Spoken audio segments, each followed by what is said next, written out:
Olá, seja muito bem-vindo a mais um episódio do quadro Eu Gestor, aqui da SalesGo. Hoje nós estamos com um convidado aqui muito bacana, chamado Guilherme Lousada. Ele é sócio na JAR Consult e trabalha exatamente com o contexto que nós vamos falar aqui, que é de análise de dados.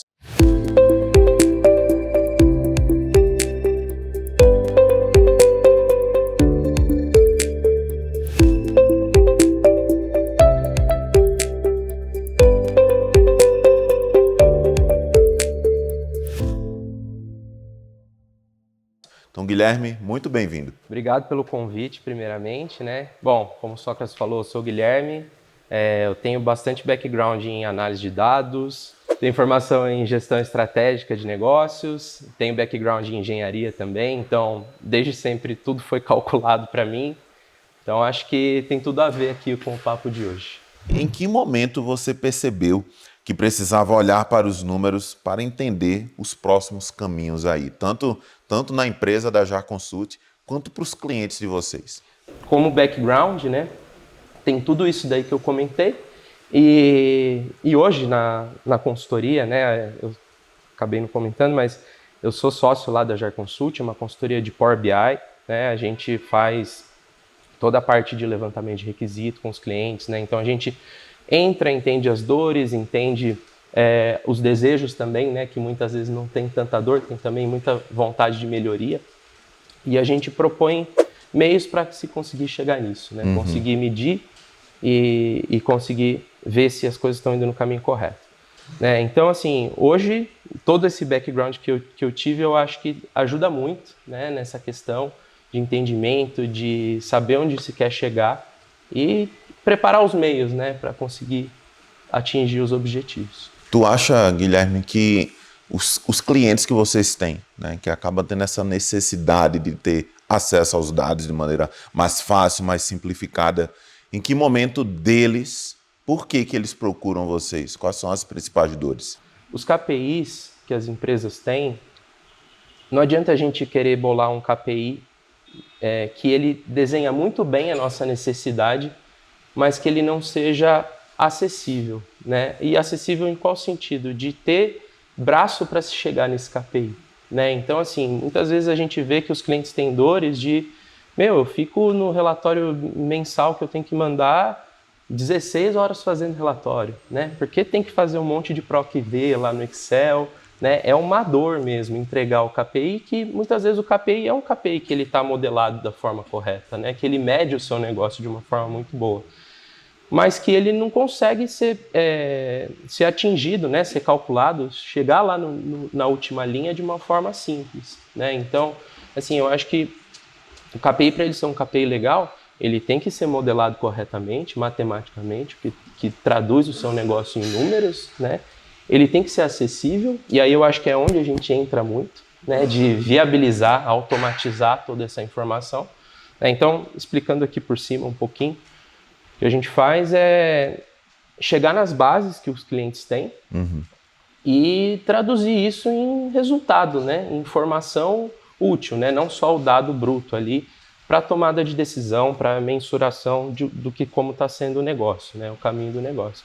Então, eu acho que é nesse sentido, o cara ver que ele tem uma dor muito grande, um problema muito grande para ser resolvido toda vez que ele quer analisar o negócio dele, né? É aí que a gente entra como solução mesmo. Qual que é a abordagem pessoal que você tem para análise de dados ao tomar decisões importantes, seja na JAR Consultoria, seja junto com os clientes de vocês? Legal.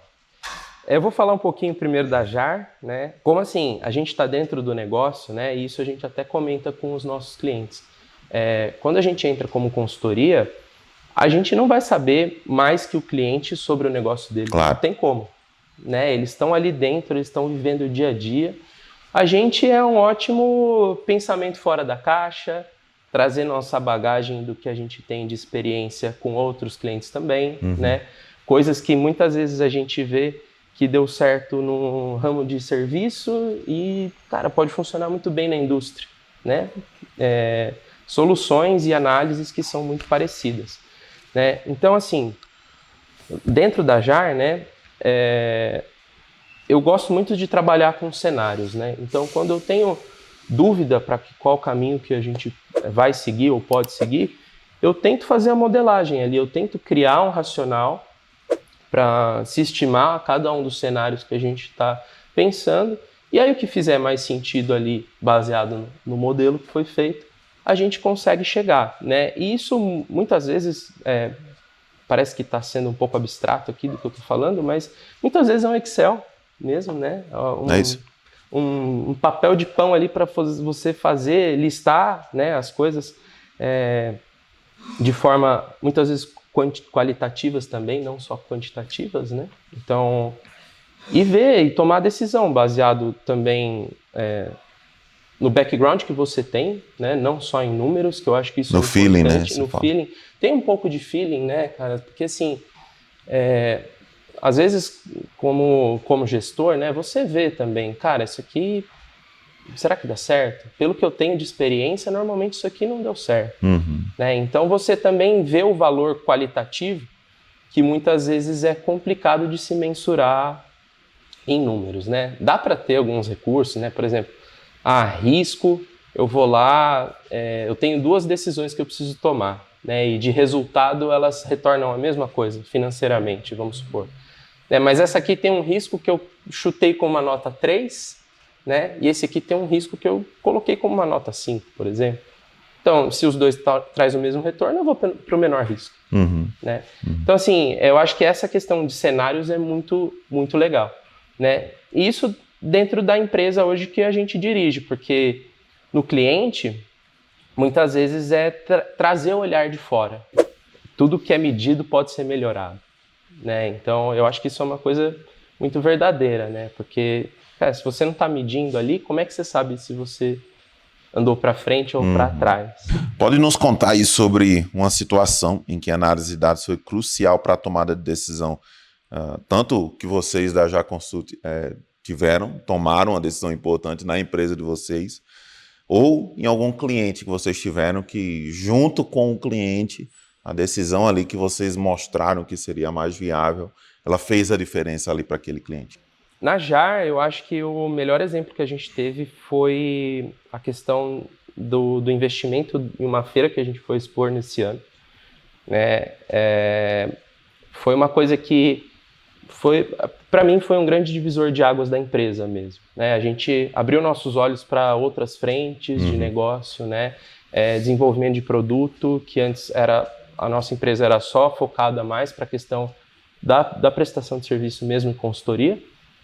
Né? E isso a gente fez estimativas, cálculos para entender qual que seria o retorno de tudo isso, né? Então, assim, não me arrependo, muito pelo contrário, sou muito feliz hoje pela decisão que a gente tomou lá, e foi uma decisão baseada em estimativa de cenários, né?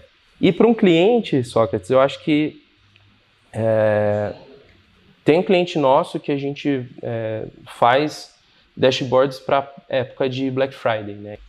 E lá, o que a gente conseguiu analisar, né? A gente fazia o quanto de vendas se retornava por faixa de preço, né? Isso para fazer uma análise ali no momento da Black mesmo, se eles podiam ou deveriam, né, fazer alguma promoção para algum produto específico. Talvez o produto estava com muito estoque e não conseguia ser vendido. Né? E a gente percebeu que alguns produtos vendiam mais com preços mais caros. Né? Então, Olha assim, só. Por quê? Eu acho que tem a percepção do cliente de um produto mais premium, né? De ter mais qualidade. O cliente acaba vinculando o preço com qualidade, né? Pelo menos inconscientemente vincula, né? Na verdade, é dado também, né? O consumidor, ele gosta do item caro. Né? Você vê o iPhone 16 agora, cara, ok, o preço que for, as pessoas vão comprar. Porque ele é uma marca que foi associada à qualidade. Mas quando a gente vai identificar, quando o cliente vai fazer uma pesquisa, por exemplo, na internet, é óbvio que ele vai ver os itens mais caros para poder se balizar na qualidade ou por ser um produto premium, ou seja o que for, mas ele vai se balizar no preço. Talvez ele não pegue o mais caro, mas ele também não vai pegar o mais barato. Que certamente ele vai atrelar aquilo a algo que não tenha qualidade. e isso também é análise de dados, né? Que a gente, como fornecedor, a gente precisa ter esse tipo de visão para poder tomar essas decisões, né? Como você colocou. Qual que é o processo ou a prática que você segue para poder assegurar a confiabilidade dos dados? Isso daí eu acho que é muito na questão dos nossos clientes, né? Que eu posso falar melhor, porque aí a gente tem que assegurar a qualidade do dado de um dado que a gente não tem domínio sobre ele, né? Então, assim, como é que funciona o processo da consultoria? Logo no começo do projeto, a gente já define quais que são as bases oficiais e os valores reais, né? Então, assim, conforme a gente vai desenvolvendo o projeto, aquele valor que está calculado lá no BI, lá no finalzinho, né? Que por trás do BI tem um monte de coisa rolando, né? Muitas vezes o usuário vê só a máscara ali na frente, né? Mas tem toda a parte de definição de regra da extração do dado. Então, o dado que ele é gravado lá no sistema, ele é um dado que não serve para o BI, né? A estrutura dele, né? A gente tem que remodelar isso para toda uma estrutura diferente. Então, essas transformações, elas têm o poder de alterar a informação, né? De colocar um filtro, de colocar um vínculo com alguma outra informação, né? Uma multiplicação, um cálculo, qualquer coisa nesse sentido. Então, assim, o beabá de tudo isso, né? Ver lá quanto que deu de... pegar aqui, por exemplo, receita, né? Quanto que deu de receita aqui no final do Power BI? Ah, deu 100 milhões, tá. No sistema lá, se eu somar a coluninha do sistema, tá dando quanto? 100 milhões, tá, então beleza. O macro tá batendo, né? Depois as regras, a validação de todas as transformações que a gente vai fazendo a 4 mãos junto com o cliente também, porque, de novo, ele é quem tem o maior domínio, né, da informação. Uma vez um cliente falou pra gente, né, ele já era um senhor mais de idade, assim, e tinha muita bagagem toda essa indústria automotiva, né, que eu comentei. E ele falou pra gente assim, o BI é uma ferramenta de auditoria. E é mesmo, cara. É mesmo, porque quando você tem a informação, não o dado, né, mas a informação mesmo na sua mão, informação rica, né, que você consegue ter uma análise fácil, rápida, você vai conseguir auditar o que está lá.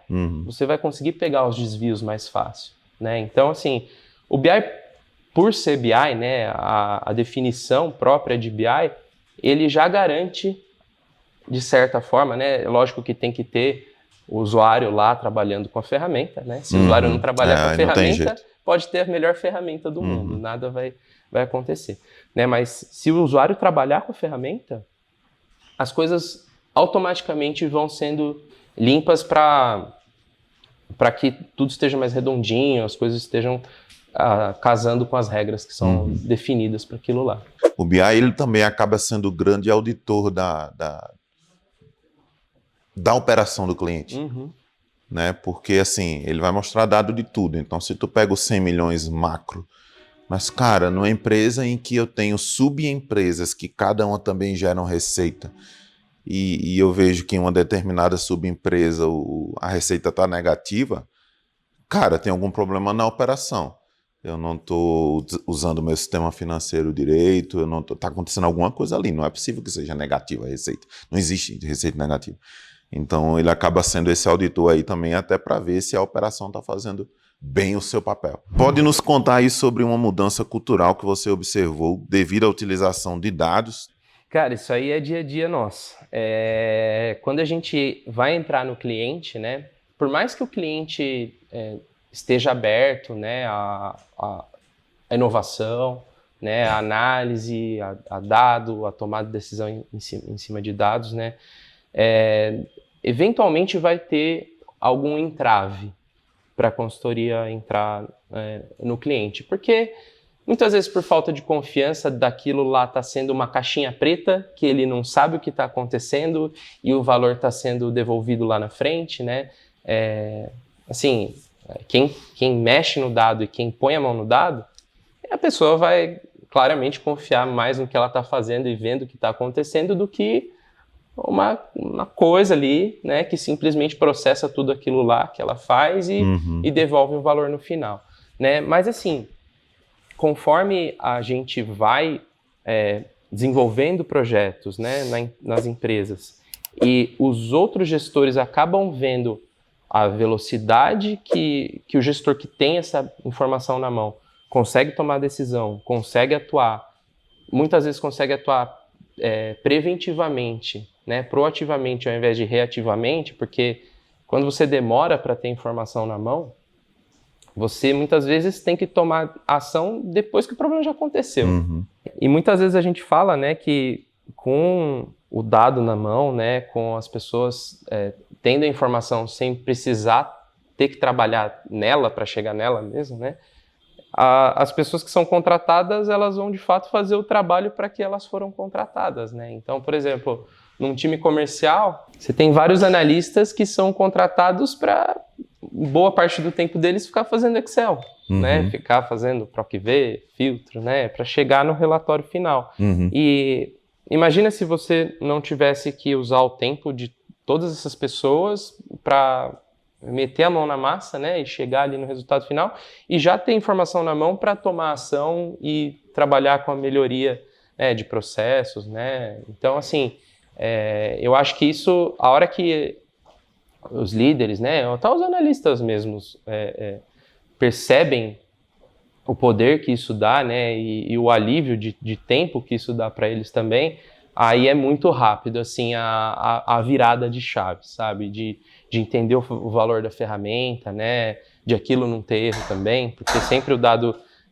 Ou o dado vai estar certo sempre ou vai estar errado sempre, né? Se estiver errado, é mais fácil de pegar, inclusive, que a regra não está sendo feita da forma que deveria, né? Então, eu acho que é por aí. E isso é o que eu falei lá no começo, é o nosso dia a dia mesmo. As empresas contratam analistas financeiros.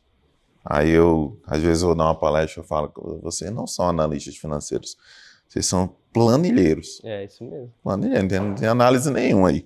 É um trabalho extremamente manual, sabe? E que exige um tempo enorme, como você muito bem colocou, o tempo que sobra que eles vão fazer a parte de análise deles, né? Que poderia estar gastando a maior parte do tempo nisso. Deveria, né? Deveria.